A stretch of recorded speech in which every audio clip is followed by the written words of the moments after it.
Hey, hey, okay. There we go. That should Hey, do it. hey, okay. Nice. Now the sound's working.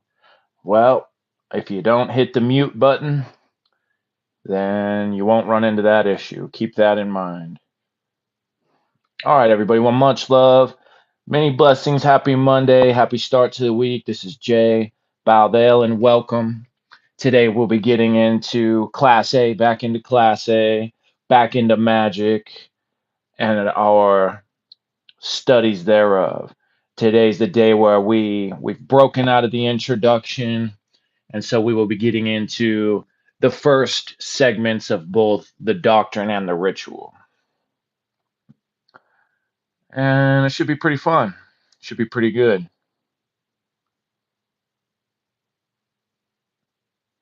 So now I just need to get the music going and then we are ready. And if you're new to this channel and you end up enjoying the content, well, please be sure to hit a like, share, or subscribe. And I thank you. I thank you for doing so. Okay, so let's get into a tarot pull to see what our energy is going to be for this Monday, for this week, this start to the week, for what we're about to read. And One True Goddess, what's up? Happy Monday. Much love to you. I hope it's a good Monday. I hope your week is starting out very swell.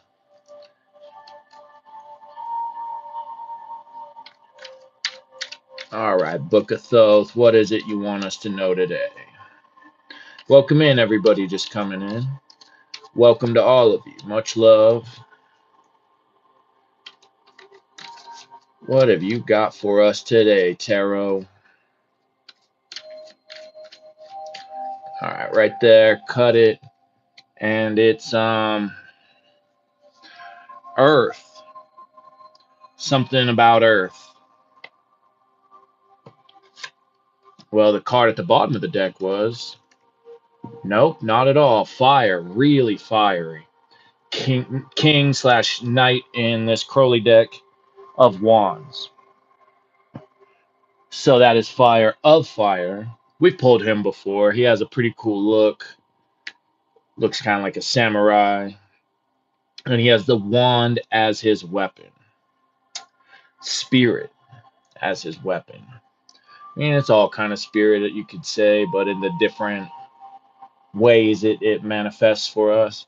So him and his steed, though, they are reared up. They are ready like a flash of light, like a flame in the night. They are ready to burn all in their path. So it seems that's probably the energy, especially now that we're into spring officially. I hope you all had a great equinox weekend.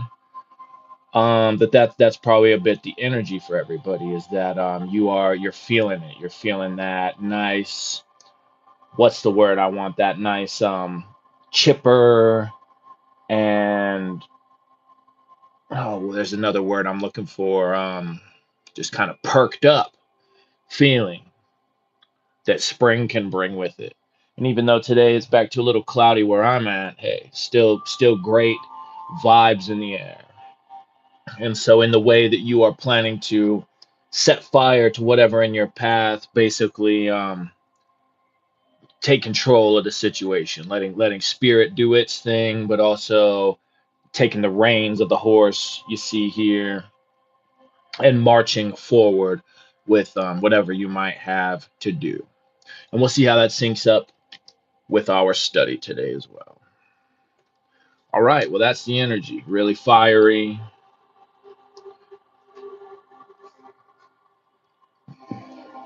But if I remember right from these first parts, that's kind of how they are delivered to us. So we will be starting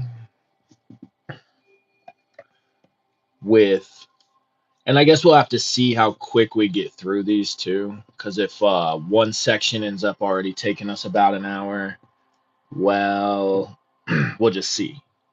We'll just see. But some days we might end up needing to split it into two. but for the most part, I'm going to try to knock them out in the same day, same session. So, as far as the doctrine section goes, section one, welcome everybody. Section one with the Aleph, or the letter A, called the candidate, Disciplina and Sof Kether. And there's a footnote, quite a good footnote. There are 22 trumps major in the sequence of tarot cards, on which account Éliphas Lévi divides his Doctrine and Ritual into 22 chapters each. His account of the so-called Book of Hermes at the end of the work is a justification of this arrangement or a commentary thereupon. That which emerges, however, is its utter confusion. The tarot juggler or magus does not correspond to the candidate for initiation. There is no reason why the empress should answer to the third or to the triad, or the emperor to the quaternary. Man between vice and virtue has no true relation with this number 6, nor does the chariot of the tarot offer any connection with the septenary. A similar criticism obtains in other numbers 13, 15, in other cases, notwithstanding the happy accidents by which death is attached to the number 13 and 15 to the devil. The inscriptions placed by Lévi at the head of the chapters into which he divides his doctrine give rise to other difficulties. According to his scheme, the tarot trumps are referable to the Hebrew letters, and the chapters correspond to both. A Hebrew letter appears, therefore, at the head of each, which is a clear issue at its value. But a connection is established also with the Roman alphabet, the results of which are stultifying, as if the letter 1 were equivalent to the Hebrew tet. The letter I, the letter 1. The letter I were equivalent to the Hebrew letter tet. K to yod, L to kaf, R to pei, T to kuf, etc. It is also implied fantastically that the Roman alphabet is related to tarot cards, but whereas the Hebrew mem answers to the card of death, the Roman M is referred to the hanged man, resh to the judgment card, but R to the blazing star, etc. Sephirotic allocations constitute a further medley, while Latin words included among the inscriptions are complete puzzles. Example, the attribution of Eche, or Esse, I'm not sure on that one, Eche probably, to Gibura and the number 5. And Aslanian the Badass. What's up? Welcome in. I hope you're having a wonderful day. Which reminds me, I need to pull my chat back up. Okay, so basically what A.E. Wade is saying is that, Levy's correspondences don't make a whole lot of sense, and most people agree with that. It is interesting to look at some of them, because some of them do kind of make sense, like that one I was telling you guys about yesterday. But other ones, definitely just don't really at all. But then that's also where it was argued that because he was under oaths, he wasn't trying to break his oaths, and so he purposely confused it, but also didn't confuse it. He put it in a way that an initiate would be able to figure it out, basically, but other people wouldn't. Okay, so let's get into it. Now that we've done that big footnote about his first and foremost correspondence of the chapters and the letters. When a philosopher adopted as the basis for a new apocalypse of human wisdom the axiom, I think, therefore I am, in a measure he altered unconsciously from the standpoint of Christian revelation the old conception of the Supreme Being. I am that I am, said the being of beings of Moses. I am he who thinks, says the man of Descartes. And to think being to speak inwardly, such a one may affirm, like the God of St. John the Evangelist, I am he in whom and by whom the world manifests. In principio erat verbum. Now, what is this principle? It is a groundwork of speech. It is a reason for the existence of the word. The essence of the word is in the principle. The principle is that which is. Intelligence is a principle which speaks. What further is intellectual light? It is speech. What is revelation? It is speech also.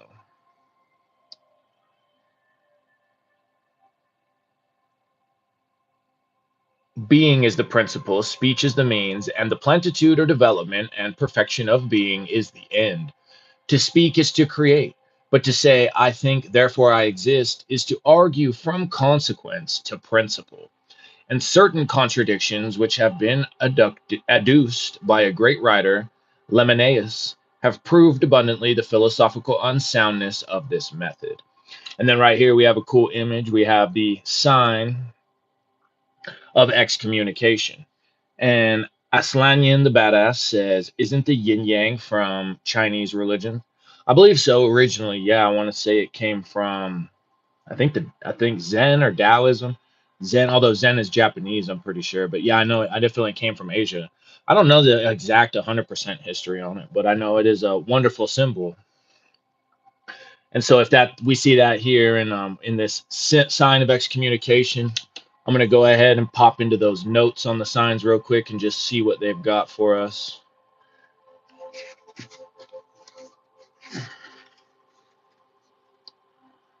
Let's see, if anything. What page is it? 26. Yeah. So it says sacerdotal esotericism making the sign of excommunication. A sacerdotal hand making the sign of esotericism and projecting the figure of the demon in its shadow. Above are the ace of deniers as found in the Chinese tarot, and two superimposed triangle, one white and one black. So the ace of deniers, huh? That's interesting. Which I'm assuming is the name for the yin yang. So there, that answers our question. It is a new allegory explaining the same mysteries. It is the origin of good and evil. It is the creation of the demon by mystery. Nice one. Okay.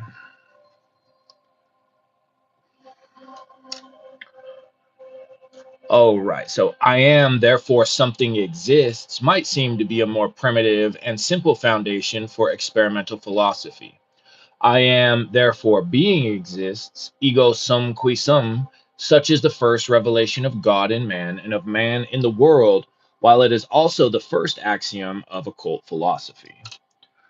Aheye, Ashura, Aheye, being is being.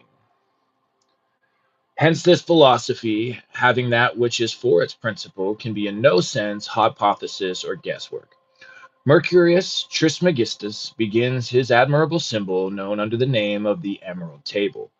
And on that footnote, as an exponent of sacramental religion, I accept the consensus of Hermetic opinion on the importance of the Emerald Table. I can't read all that Latin, but there's a Latin sentence here, and it says, is a great and luminous dogma. But it should be understood that the attribution to the legendary and highly symbolic Hermes is a transparent fiction. The Emerald Table is extant only in late Latin form, and there is not the least warrant for postulating a Greek original. It has been referred to the 7th century. By this threefold affirmation, it is true, it is certain without error, it is of all truth. Thus, in physics, the true confirmed by experience, in philosophy, certitude purged from any alloy of error, in the domain of religion or the infinite, absolute truth indicated by analogy, such are the first necessities of true science, and magic only can impart these to its adepts. But you, before all things, who are you, thus taking this work into your hands and proposing to read it? On the pediment of a temple consecrated by antiquity to the god of light was an inscription of 2 words, Know thyself. I impress the same counsel on every man when he seeks to approach science. Magic, which the men of old denominated the sanctum regnum, the holy kingdom or kingdom of God, regnum Dei, exists only for kings and for priests. Are you priests? Are you kings? The priesthood of magic is not a vulgar priesthood, and its royalty enters not into competition with the princes of this world. The monarchs of science are the priests of truth, and their sovereignty is hidden from the multitude, like their prayers and sacrifices. The kings of science are men who know the truth, and them the truth has made free, according to the specific promise given by the most mighty of all initiators. The man who is enslaved by his passion or worldly prejudices can be initiated in no wise. He must reform or he will never attain. Meanwhile, he cannot be an adept, for this word signifies a person who has achieved by will and by work. The man who loves his own opinions and fears to part with them, who suspects new truths, who is unprepared to doubt everything rather than admit anything on chance, should close this book. For him it is useless and dangerous. He will fail to understand it, and it will trouble him.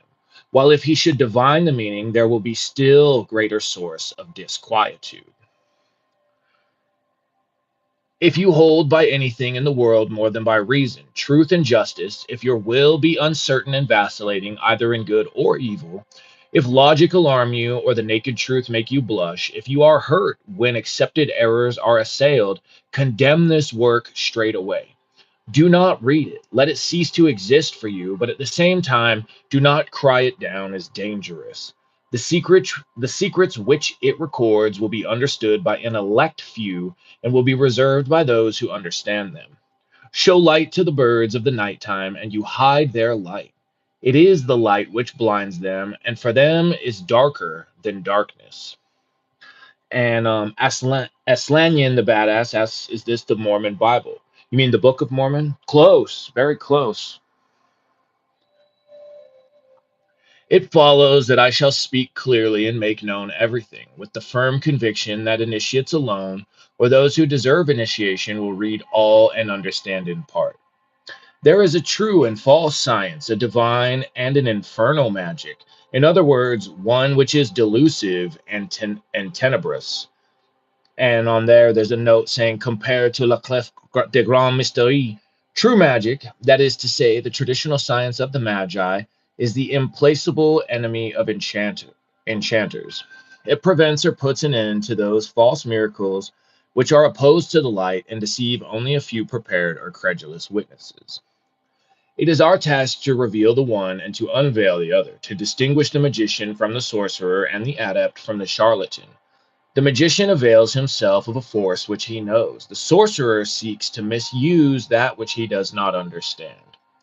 If it be possible in a scientific work to employ a term so vulgar and so discredited, then the devil gives himself to the magician, and the sorcerer gives himself to the devil.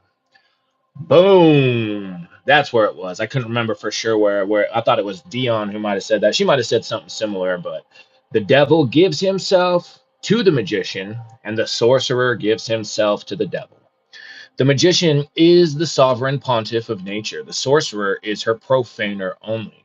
The sorcerer is in the same relation to the magician that a superstitious and fanatical person bears to a truly religious man. Before proceeding further, let us define magic in a sentence. Magic is the traditional science of the secrets of nature which has been transmitted to us from the Magi. By means of this science, the adept is invested with a species or relative omnipotence, can operate superhumanly, that is, after a manner which transcends the normal possibility of men.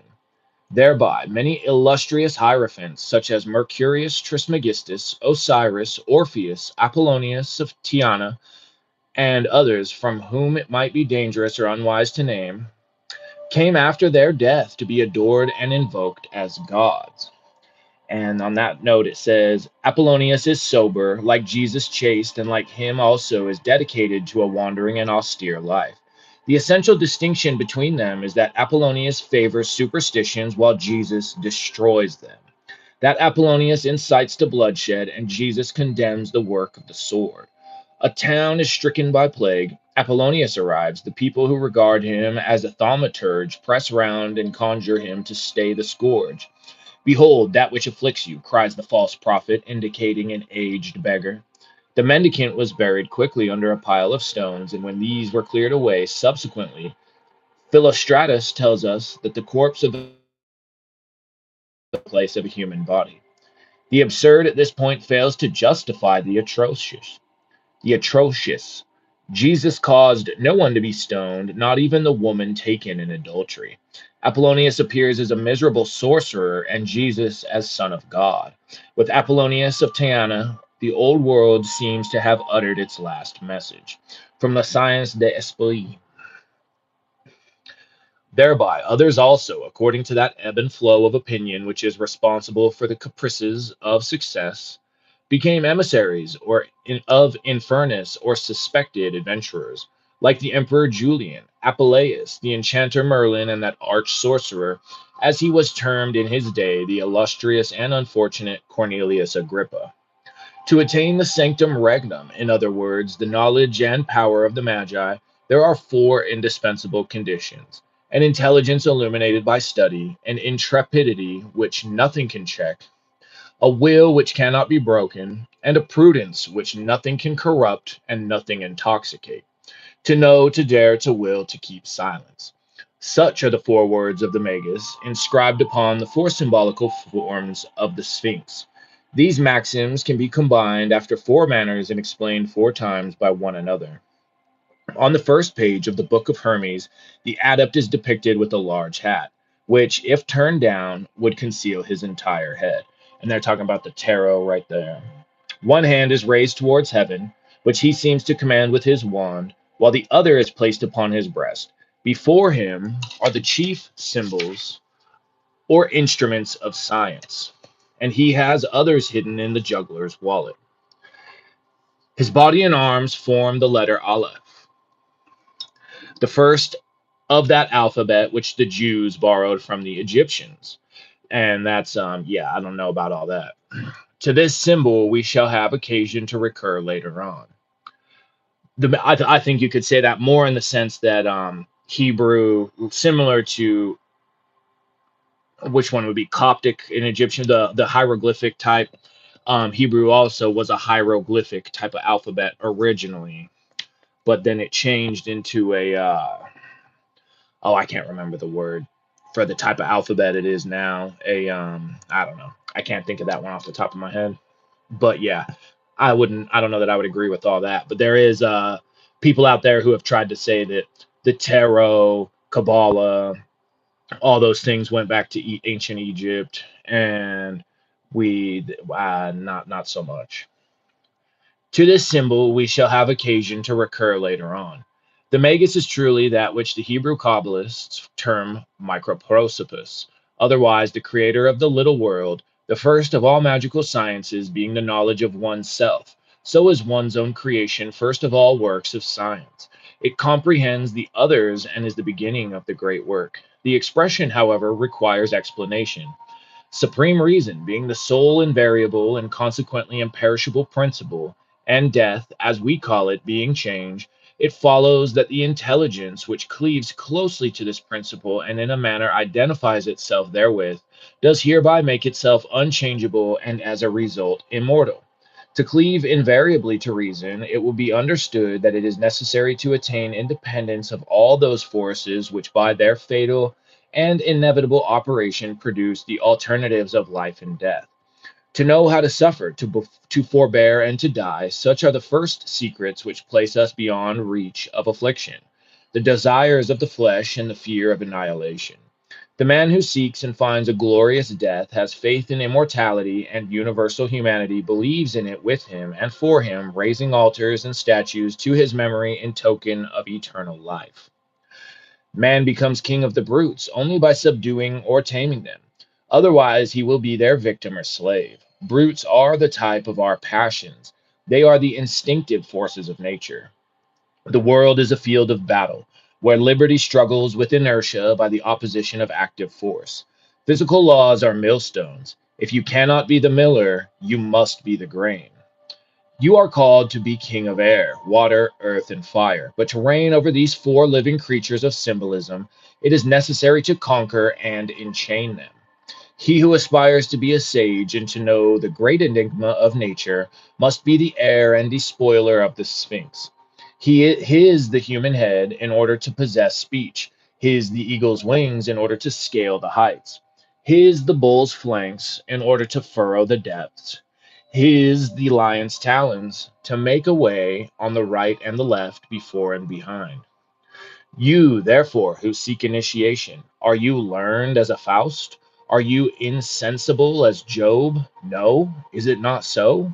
But you may become like unto both if you choose.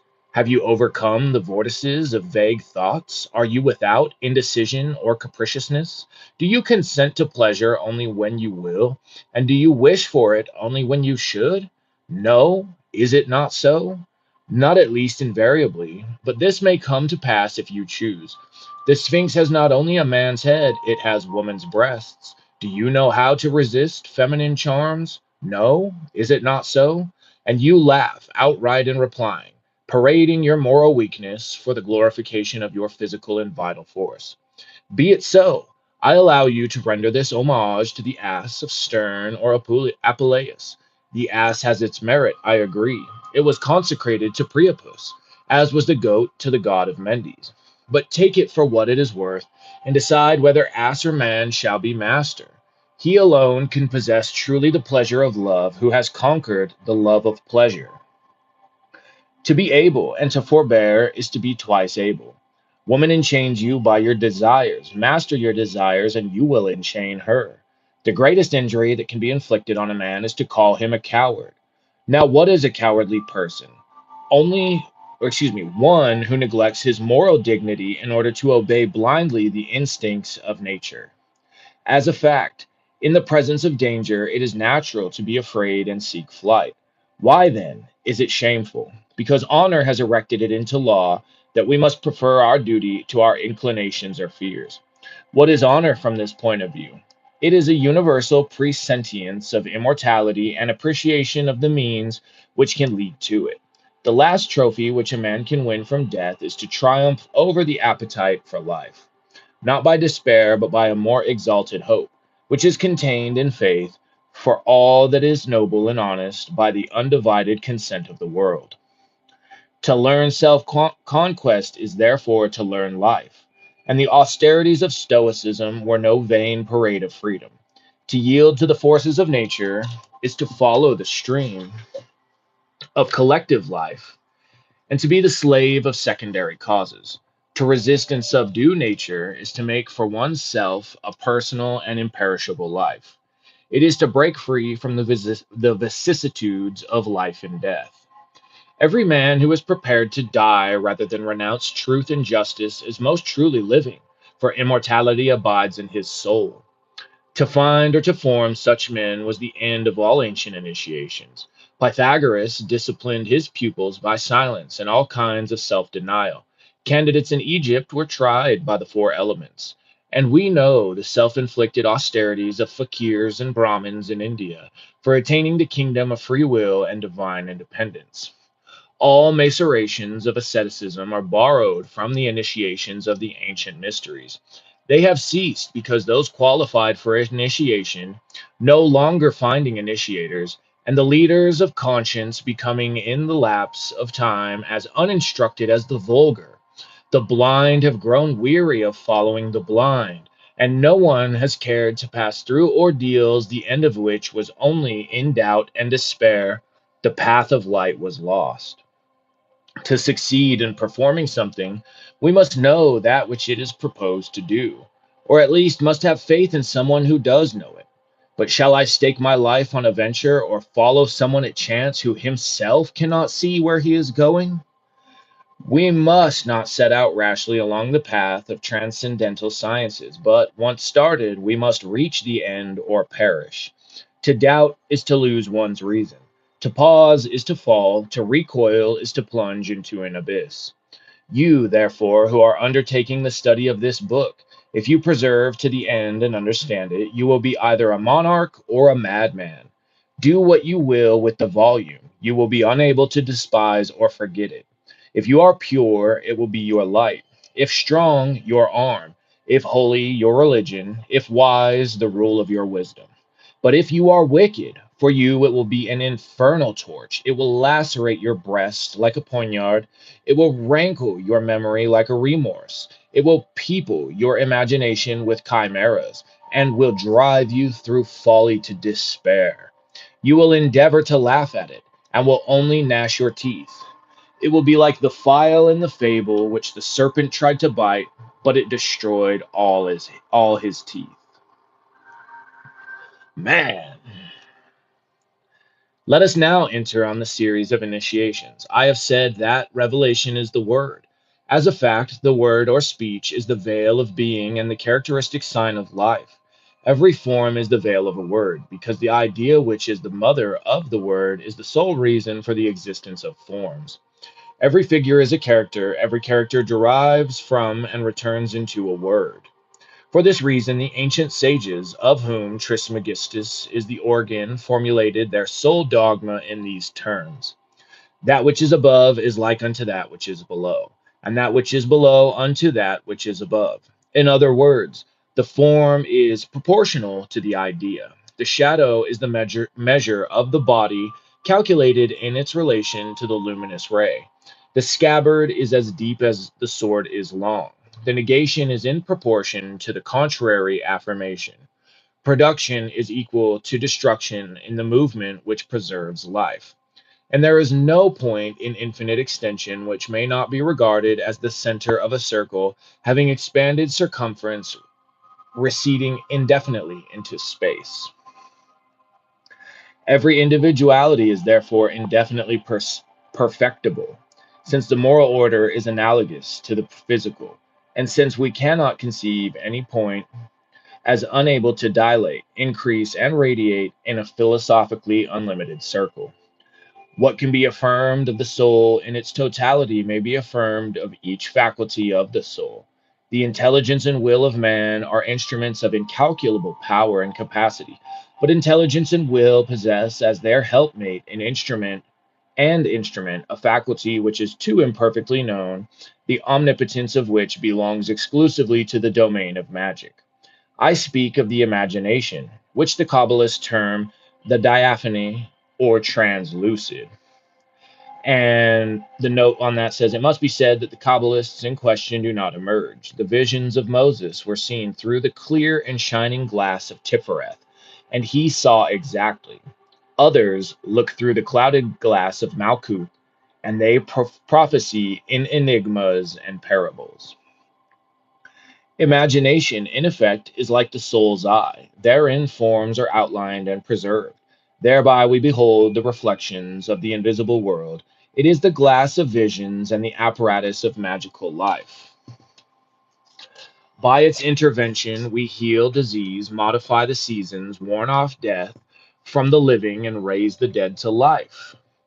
Because it is the imagination which exalts and gives it power, which exalts will and gives it power over the universal agent. Imagination determines the shape of the child in the mother's womb and decides the destiny of men. It lends wings to contagion and directs the arms of warfare. Are you exposed in battle? Believe yourself to be invulnerable like Achilles, and you will be so, says Paracelsus. Fear attracts bullets, but they are repelled by courage. It is well known that persons with amputated limbs feel pain in the vicinity of members which they possess no longer. Paracelsus operated upon living blood by medicating the product of a bleeding. He cured headache at a distance by treating hair cut from the patient. By the science of the theoretical unity and solidarity between all parts of the body, he anticipated and outstripped the theories, or rather experiences, of our most celebrated magnetists. Hence his cures were miraculous, and to his name of Philip Theophrastus Bombast he deserved the addition of Aureolus Paracelsus, with the further epithet of divine. Imagination is the instrument of the adaptation of the word. Imagination applied to reason is genius. Reason is one, as genius is one, in all the variety of its works. There is one principle, there is one truth, there is one reason, there is one absolute and universal philosophy. Whatsoever is subsists in unity, considered as beginning, and returns into unity, considered as end. One is in one, that is to say, all is in all. Unity is the principle of numbers, it is also the principle of motion, and consequently of life. And a note on that says, it is said elsewhere that unity connects with the idea of God and of man, as also with the alliance of reason and faith. The entire human body is recapitulated in the unity of a single organ, which is the brain. All religions are summed up in the unity of a single dogma, which is the affirmation of being and is equality with itself, and its equality with itself. And this constitutes its mathematical value.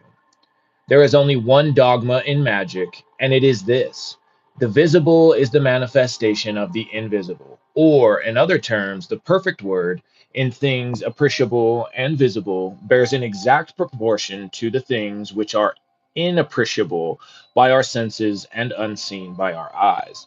The Magus raises one hand towards heaven and points down with the other to earth, saying, above immensity, below immensity still. Immensity equals immensity. This is true in things seen as in things unseen. The first letter in the alphabet of the sacred language, Aleph, represents a man extending one hand towards heaven and the other to earth.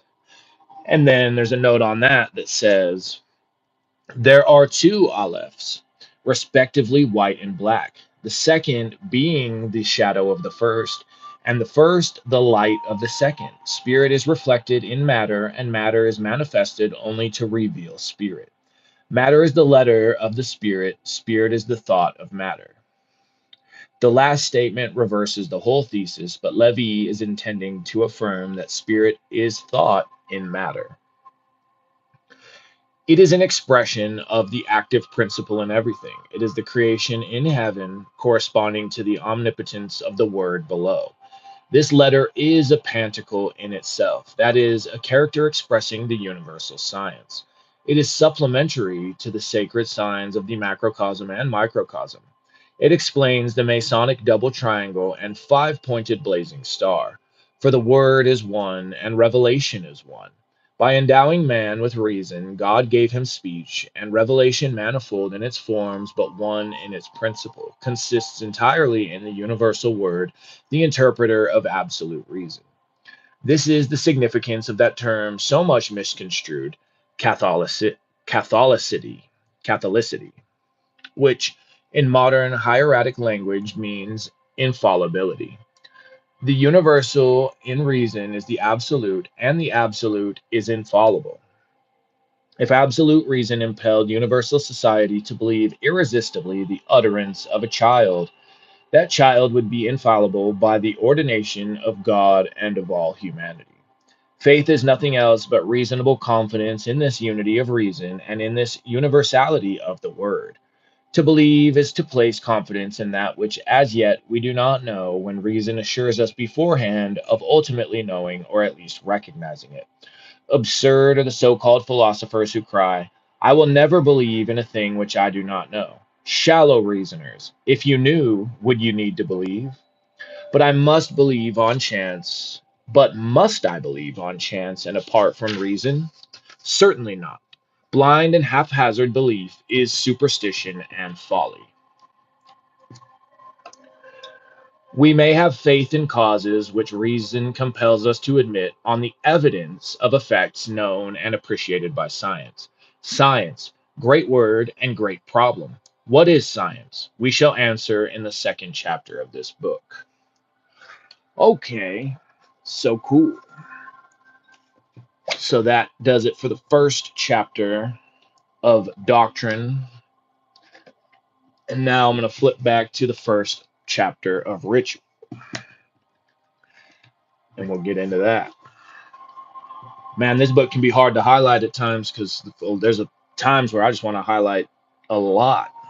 So I try to, I guess I try to be a little more choosy about how I go about all that. So a little water, and I think I'm going to turn on the air real quick, and then we'll get into it on the Ritual.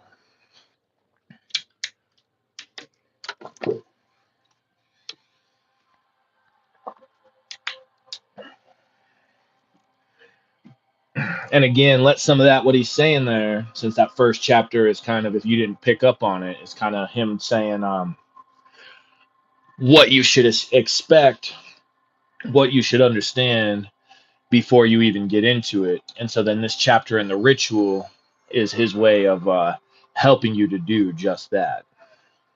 So let's do it. Chapter 1, Preparations.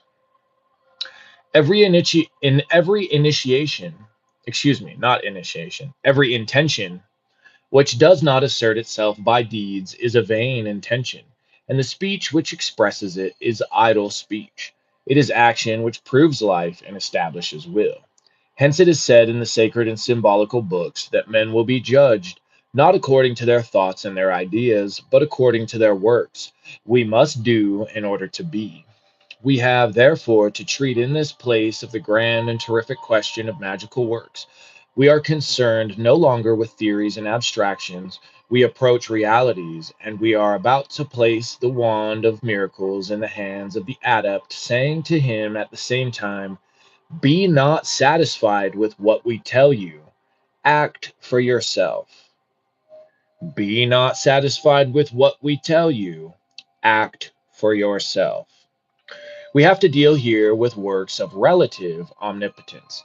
And on relative, there's a footnote saying the full significance of the qualifying word can be realized only by reference to the later writings of Éliphas Lévi, some eloquent extracts from which are given in these annotations. It is these in reality which rend the veil of the so-called occult sanctuary, to exhibit its secrets as those of auto-hallucination and hetero-hallucination, when they do not deserve to be characterized by harder terms. Okay, with the means of laying hold upon the greatest secrets of nature and compelling them into the service of an enlightened and inflexible will. Most known magical rituals are either mystifications or enigmas, and we are about to rend for the first time after so many centuries the veil of the occult sanctuary. To reveal the holiness of mysteries is to provide a remedy for their profanation. Such is the thought which sustains our courage and enables us to face all the perils of this enterprise, possibly the most dangerous which it has been permitted the human mind to conceive and carry out. Magical operations are the exercise of a natural power, but one superior to the ordinary forces of nature. They are the results of a science and a practice which exalt human will beyond its normal limits. The supernatural is only the natural in an extraordinary grade, or it is the exalted natural. A miracle is a phenomenon which impresses the multitude because it is unexpected. The astonishing is that which astonishes. Miracles are effects which surprise those who are ignorant of their own causes, or assign them causes which are not in proportion to effects.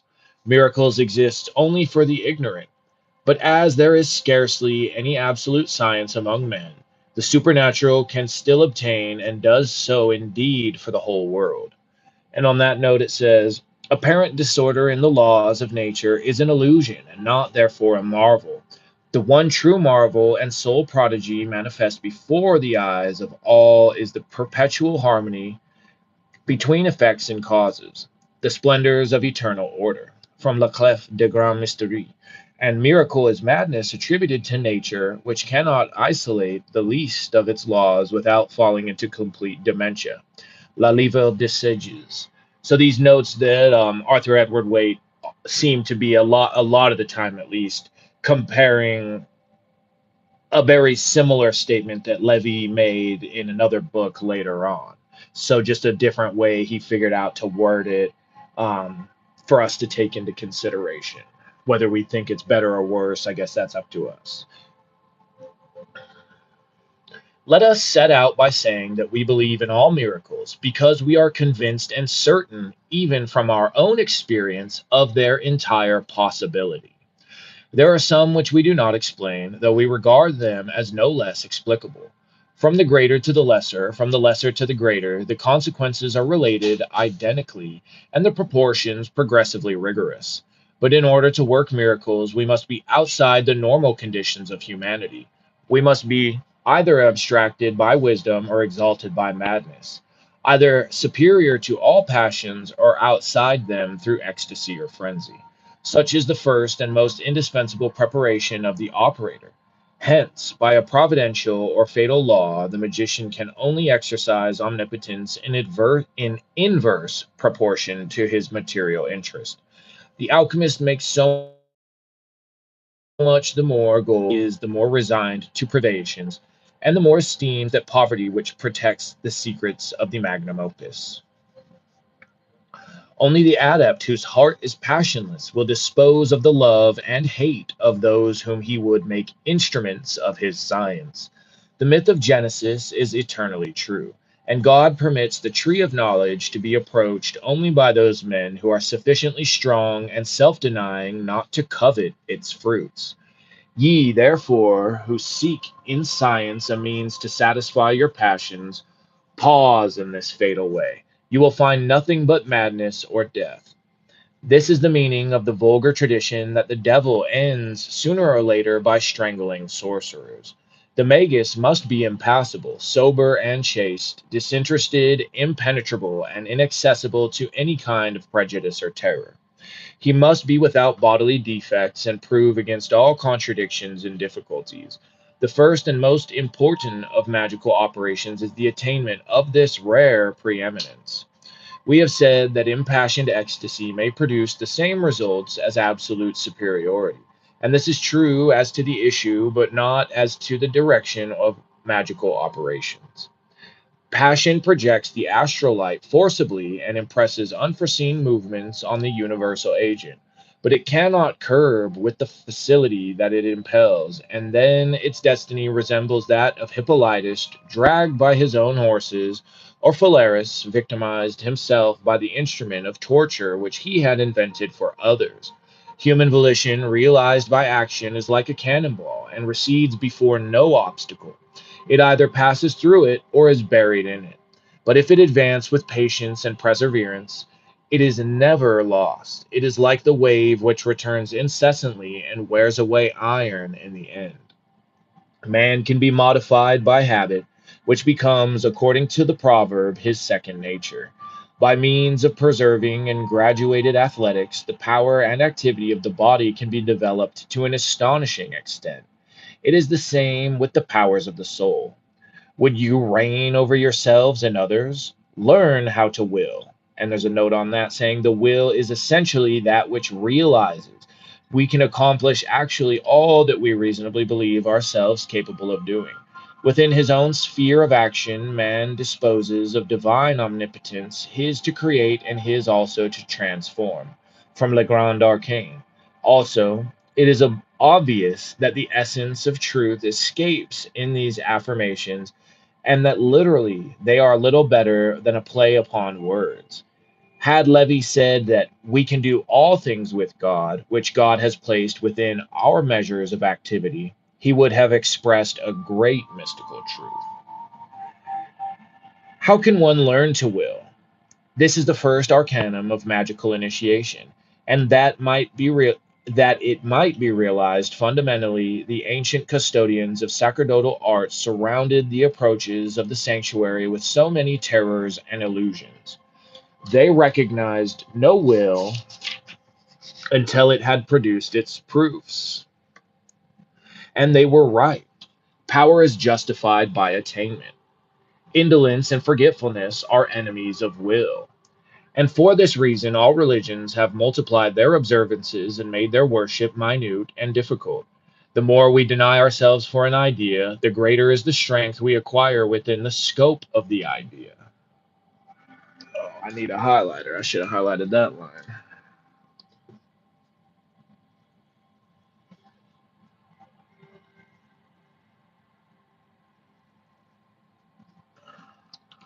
Are not mothers more partial to the children who have caused them the most suffering and cost them the most anxieties? So does the power of religions reside exclusively in the inflexible will of those who practice them. So long as there is one faithful person to believe in the holy sacrifice of the Mass, there will be a priest to celebrate it for him. And so long as there is a priest who daily recites his breviary, there will be a pope in the world. Observances, apparently most insignificant and foreign in themselves to the proposed end, lead notwithstanding to that end by education and exercise of will. If a peasant rose up every morning at 2 or 3 o'clock and went a long distance from home to gather a sprig of the same herb before the rising of the sun, he would be able to perform a great number of prodigies by merely carrying this herb upon his person, for it would be the sign of his will, and in virtue thereof would be all that he required it to become in the interest of his desires. And the note on that says this speculation on the occult power of perseverance calls to be checked by Levi's alternative thesis that the great works of adeptship presuppose personal detachment and complete absence of self-interest. In the present place, he is making presumably a concession to the minima of occult practice. In order to accomplish a thing, we must believe in our possibility of doing it. And this faith must be translated at once into acts. When a child says, I cannot, his mother answers, try. Faith does not even try, it begins with the certitude of finishing, and it proceeds calmly as if omnipotence were at its disposal and eternity before it. What seek you, therefore, from the science of the Magi? Dare to formulate your desire, then set to work at once, and do not cease acting after the same manner and for the same end. That which you shall come to pass, and for you and by you, it has indeed already begun. Sixtus V, the fifth, said, while watching his flocks, I desire to be pope. You are a beggar, and you desire to make gold. Set to work and never leave off. I promise you, in the name of science, all the treasures of Flamel and Raymond Lully. What is the first thing to be done? Believe in your power, then act. But how act? Rise daily at the same hour, and that early bath at a spring before daybreak, and in all seasons. Never wear soiled clothes, wash them yourself at need. Practice voluntary privations that you may be better able to bear those which come without seeking. Then silence every desire which is foreign to the fulfillment of the great work. What? By bathing daily in a spring I shall make gold? You will work in order to make it. It is a mockery. No, it is an arcanum. How can I make use of an arcanum which I fail to understand? Believe and act. You will understand later. One day a person said to me, I would that I might be a fervent Catholic, but I am a Voltairean. What would I not give to have faith? I replied, say I would no longer. Say I will, and I promise you that you will believe.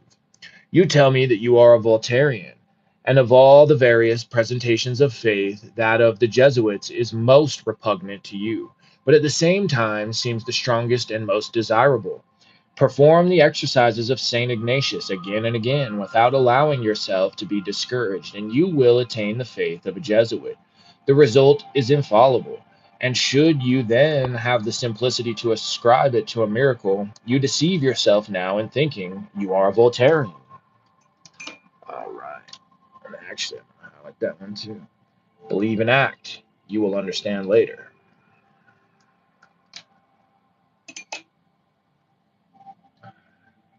Okay. An idle man will never become a magician. Magic is an exercise of all hours and all moments. The operator of great works must be absolute master of himself. He must know how to repress the allurements of pleasure, appetite, and sleep. He must be insensible to success and to indignity. His life must be that of a will directed by one thought. And there's quite a big footnote on this one, but it's a really good one. Probably would have highlighted the whole thing. A general theory of will was formulated elsewhere by Éliphas Lévi in a series of acute axioms as follows. 1. In the order of eternal wisdom, the education of will in man is the end of human life. 2. The dignity of man resides in accomplishing that which he wills and in willing that which is good, conformably to the science of the true. 3. Good in conformity with truth is justice. Justice is the practice of reason. Reason is the word of reality. Reality is the science of truth. Truth is the identity of idea in being. 4. Nothing can resist the will of man when he knows what is true and wills what is good. 5. To will evil is to will death. A perverse will is the beginning of suicide. 6. To will what is good with violence is to will evil, for violence produces disorder, and disorder produces ill. 7. We can and should accept evil as a means of good, but we must never will or practice it. Otherwise, we should destroy with one hand that which we built with the other. 8. A good intention never justifies bad means. When it submits to them, it corrects them and condemns them while it makes use of them. 9. To earn the right of possessing permanently, we must will long and patiently. 10. To pass life in willing that which is impossible to abdicate life, or excuse me, that which is impossible is to abdicate life and accept the eternity of death. 11. The more numerous those obstacles which are overcome by will, the stronger will becomes. Hence Christ exalted poverty and suffering. 12. When the will is devoted to absurdity, it is reprimanded by eternal reason. 13. The will of the just man is the will of God and the law of nature. 14. Intelligence sees through the medium of the will. If the will be healthy, the science is accurate. 15. To affirm and will that which ought to be is to create. To affirm and will that which ought not to be is to destroy. 16. Light is an electric fire which is placed by nature at the disposition of will. It illuminates those who know how to use it and burns those who abuse it. 17. Great minds with wills badly equilibrated are like comets. 18. The voluntary death of self-devotion is not a suicide. It is the apotheosis of free will. 19. Fear is indolence of will, and hence public opinion brands the coward. 20. An iron chain is less difficult to break than a chain of flowers. 21. Say unto suffering, I will thee to become a pleasure, and it will prove more even than pleasure, for it will be a benediction. 22. Before deciding that a man is happy or unfortunate, seek to know the bent of his will. Tiberius died daily at Capraea, while Jesus proved his immortality and his divinity even upon Calvary and the cross. From La Clef de Grand Mystery. Okay, so his life must be that of a will directed by one thought and served by entire nature, which he will have made subject to mind in his own organs, and by sympathy in all the universal forces which are their correspondents. All faculties and all senses should share in the work. Nothing in the priest of Hermes has the right to remain idle. Intelligence must be formulated by signs and summarized by characters or panticles. Will must be determined by words and must fulfill words by deeds. The magical ideas must be turned into light for the eyes, harmony for the ears, perfumes for the sense of smell, savors for the palate, objects for the touch. The operator, in a word, must realize in his whole life that which he wishes to realize in the world without him. He must become a magnet to attract the desired thing, and when he shall be sufficiently magnetic, let him be assured that the thing will come of itself, and without thinking of it. It is important for the magus to be acquainted with the secrets of science, but he may know them by intuition and without formal learning. Solitaries living in the habitual contemplation of nature frequently divine her harmonies and are more instructed in their simple good sense than doctors, whose natural discernment is falsified by the sophistries of the schools. True practical magicians are sound almost invariably in the country and are frequently uninstructed persons and simple shepherds. Furthermore, certain physical organizations are better adapted than others for the revelations of the occult world. There are sensitive and sympathetic natures with whom intuition in the astral light is, so to speak, inborn. Certain afflictions and certain complaints react upon the nervous system and, independently of the concurrence of the will, may convert it into a divinatory apparatus of less or more perfection. But these phenomena are exceptional, and generally magical power should and can be acquired by perseverance and labor. There are also some substances which produce ecstasy and dispose towards the magnetic sleep. There are some which place at the service of imagination all the most lively and highly colored reflections of the elementary light. But the use of such things is dangerous, for they tend to occasion stupefaction and intoxication. They are used notwithstanding, but in carefully calculated quantities and under wholly exceptional circumstances. He who decides to devote himself seriously to magical works after fortifying his mind against all danger of hallucination and fright must purify himself without and within for 40 days. And there's a note saying It should be understood that Éliphas Lévi is laying down a rule of his own manufacture. There is no general law of this kind in the procedure of ceremonial magic, though in particular cases there may be a preliminary purification extended over 40 days. Right, like in the Melon, for example, there's a big time purification period. Plus, that's a good habit to get into anyway. Some type of even if it's just a small purification of like a ritual bath or a shower, or even just washing your hands and face or something before any type of a ritual. Yeah, it's a good habit to be in. The number 40 is sacred, and its very figure is magical. In Arabic numerals, it consists of the circle, which is a type of the infinite, and of the four, which sums the triad by unity. In Roman numerals, arranged after the following manner, it represents the sign of the fundamental doctrine of Hermes and the character of the seal of Solomon. And there's a note saying there is no authority for either of these figures, and it is obvious that, however calculated, the first in total numeration exceeds 40. Yeah, because over here we see 10 X's, which is 40, 10, 10, 10, 10, 40.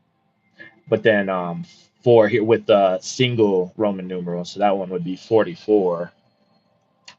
But maybe Levy knew something that Waite didn't know. Okay, couple more pages. The purification of the magus consists in the renunciation of coarse enjoyments, in a temperate and vegetarian diet, in abstinence from intoxicating drink, and in regulating the hours of sleep. This preparation has been imposed and represented in all forms of worship by a period of penitence and trials preceding the symbolical feasts of life renewal.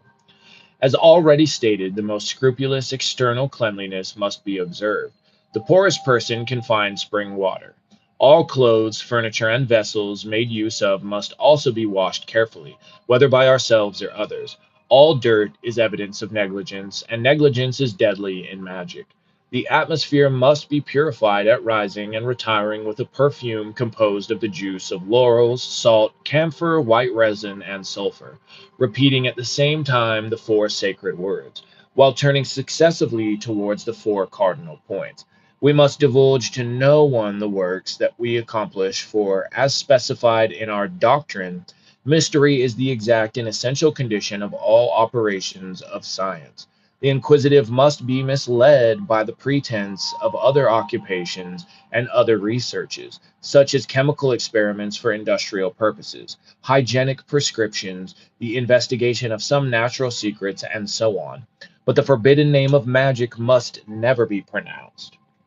The magus must be isolated at the beginning and difficult to approach, so that he may concentrate his power and select his points of contact. But in proportion as he is austere and inaccessible at first, so he will be popular and sought after when he shall have magnetized his chain and chosen his place in a current of ideas and of light. A laborious and poor existence is so favorable to practical initiation that the greatest masters have preferred it, even when the wealth of the world was at their disposal. Then it is that Satan, otherwise the spirit of ignorance, who scorns, suspects, and detests science because at heart he fears it, comes to tempt the future master of the world by saying to him, "If thou art the Son of God, command these stones to become bread."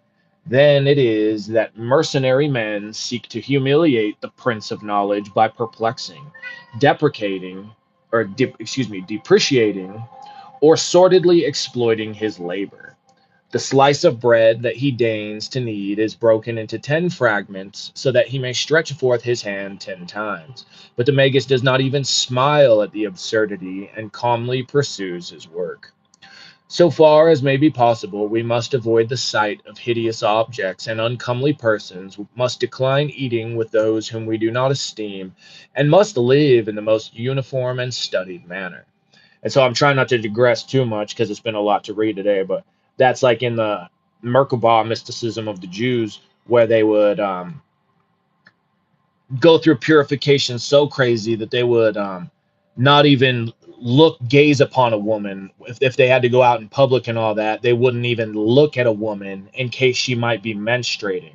And they would make all their own food, which was pretty much only bread. They would basically make their own loaves of bread and eat just that and drink water. So yeah, so there you go. You better not be looking at any side of hideous objects and uncomely persons, at least according to Éliphas Lévi, that is. Keep that in mind. That's what he's saying. We should hold ourselves in the highest respect and consider that we are dethroned sovereigns who consent to existence in order to reconquer our crowns.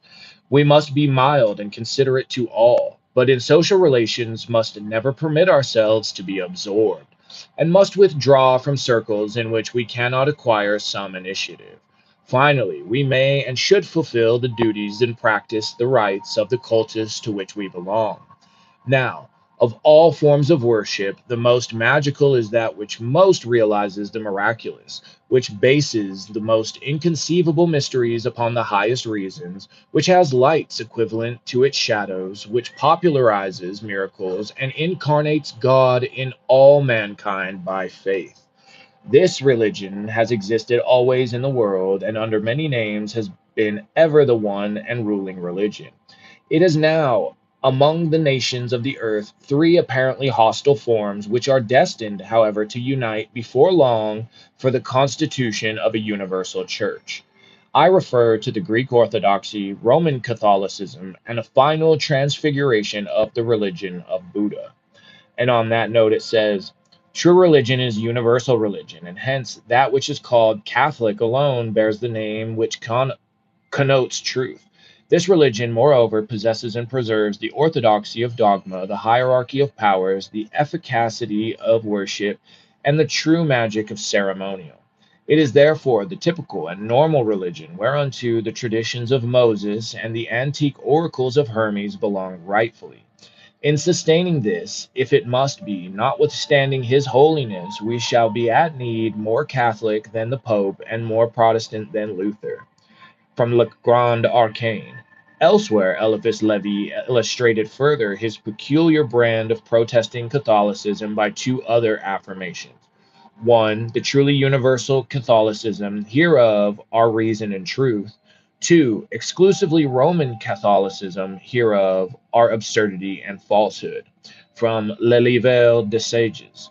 But the counterblast to this had appeared earlier when it was affirmed categorically that outside the ship of Peter there is only the abyss. From La Clef de Grand Mystery. Okay.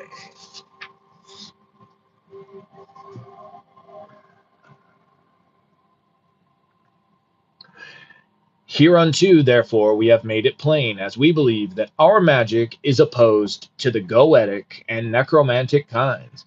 It is at once an absolute science and religion, which should not indeed destroy and absorb all opinions and all forms of worship, but should regenerate and direct them by reconstituting the circles of initiates, and thus providing the blind masses with wise and clear seeing leaders. We are living at a period when nothing remains to destroy and everything to remake. Remake what? The past? No one can remake the past. What then shall we reconstruct? Temples and thrones? To what purpose, since the former ones have been cast down? You might as well say, my house has collapsed from age. Of what use is it to build another? But will the house that you contemplate erecting be like that which has fallen? No, for the one was old and the other will be new. Notwithstanding, it will be always a house. What else can you expect? All right, then. So that'll do it. That will do it for our first two sections of the Doctrine and Ritual of Transcendental Magic by Éliphas Lévi. All right. So there you go. He's giving you some theory and practice and how to get started in getting your foot on the path in a correct manner, you could say. So tomorrow we'll have number 2, which looks like it's going to have a theme of equilibrium, of balance. And so we'll be looking forward to that. Awesome.